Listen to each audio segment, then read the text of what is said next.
Hello everybody, how are you today? I hope you are doing great because it is a fabulous day. And today we're going to be talking about how to care for your candles. So if you want to know more about this, just stick around.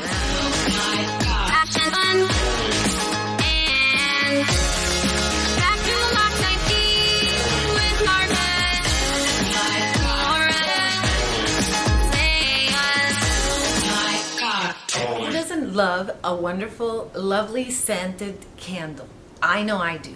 It is a romantic thing. It is a refreshing thing. It is a calming thing. Candles are great. I just love candles.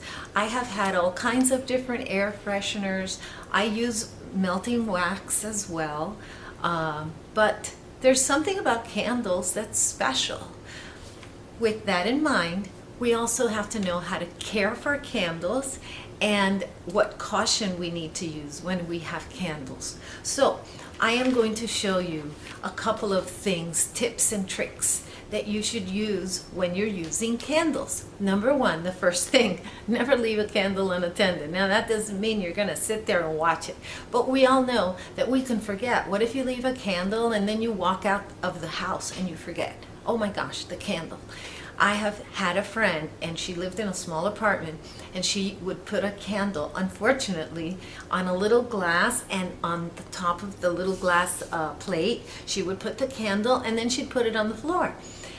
And she had a rug. And one time she left, and I don't know how it happened, but it caught fire. I think that it burned down to the bottom, and it spilled over. I don't know how it happened, but I know it did catch fire. So that's not a good thing.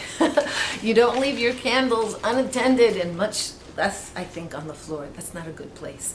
One friend that I did have used to put a bowl underneath the candle, and she would put a little bit of water. I don't think any of that is necessary. You're buying candles that are made specifically with a special use in mind.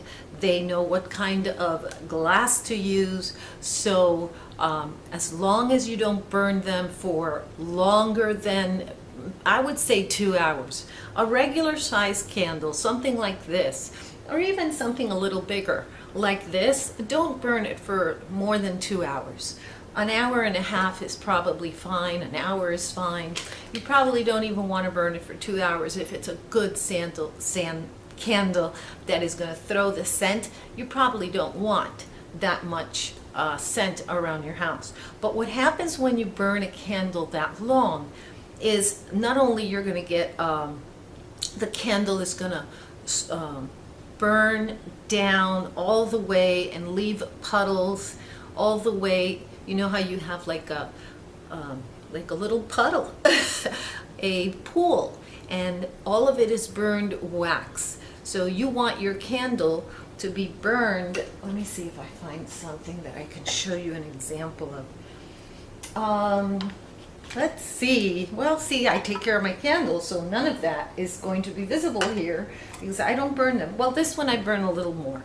Right now I had this one burning, and you see it's kind of indented here. I don't know if you can notice. So the longer you burn it, the longer it's going to indent. And I'm going to show you something else from this candle because this is the one that I was just burning. It happens to be my favorite. This one is from Bath and Body Works. It's a winter candle, but I use it year-round whenever I can get it. I use it. I love it. This one was a gift, and I love it. It's made with essential oils, and it smells lovely all year round. So the other thing I wanted to say with candles is when you do burn them, you see those wicks? You want to trim your wicks.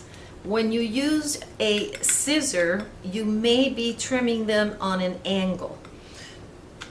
So see, that's a trimmed wick right there. So you have to be careful not to trim it on too much of an angle. So what I do is that I go in like this, and I trim it not all the way down. I trim it enough so that I can relight it, but I don't want a long, excessively long wick. So there you go. This one I may have trimmed a little too much on this one. Right there. A little too much. But the other ones, you don't want these. This is just carbon. It's not even going to burn right. See how it's just carbon. And it just causes smut, and the flame is too high. And then the other thing I'm going to show you with the same candle is how to clean it. I recommend that you always buy candles that have a lid, because when they have a lid, you're protecting the scent, and you keep it closed and you protect the scent. But some candles do not come with a lid. Some candles come in beautiful little containers like this that don't have a lid, and then you start to burn them, and then sometimes you leave them out and they get filled with dust. So how do you clean them? Very easily. You just get a paper towel or a cloth towel, any kind of towel you want, and you can remove the dust by going like that. So that's how you remove the dust. And sometimes you get smut, or is it smut? Yeah, soot. I don't know. I think it's soot from your wicks, and you clean them like that, because you don't want an ugly looking candle, right? You want it to be clean. You want it to look good, and you don't want to burn that. So you just go around and you clean it. So it's one more thing to clean. I know, I understand, but you want to burn a clean candle. So there you have a clean candle, and there you have a dirty paper.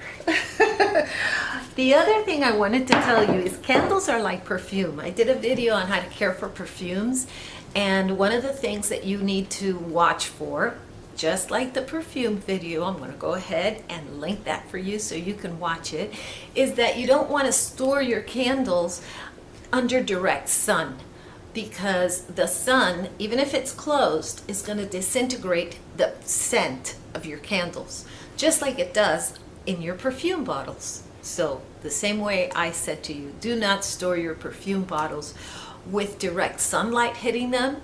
Do not store your candles with direct sunlight hitting them. And that also goes for harsh indoor lighting as well. If you have candles in the office under direct harsh indoor lighting, it's gonna degrade the scent of the candle. Did you know that? So don't do that. So we have the trimming of the candles, we have the cleaning of the candles, we have the storing, and let's see what else.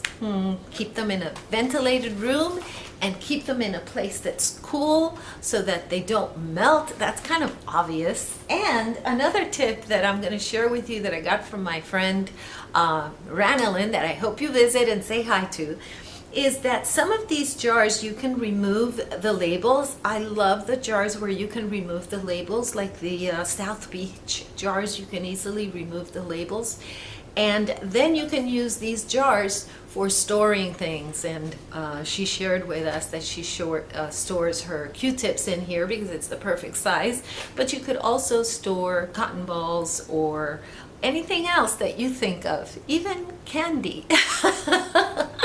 So that's about it. That's all I have for you. I hope that you like this video, and please subscribe. But more important than all of that, I hope that you have a day filled with peace, love, and joy. Bye-bye.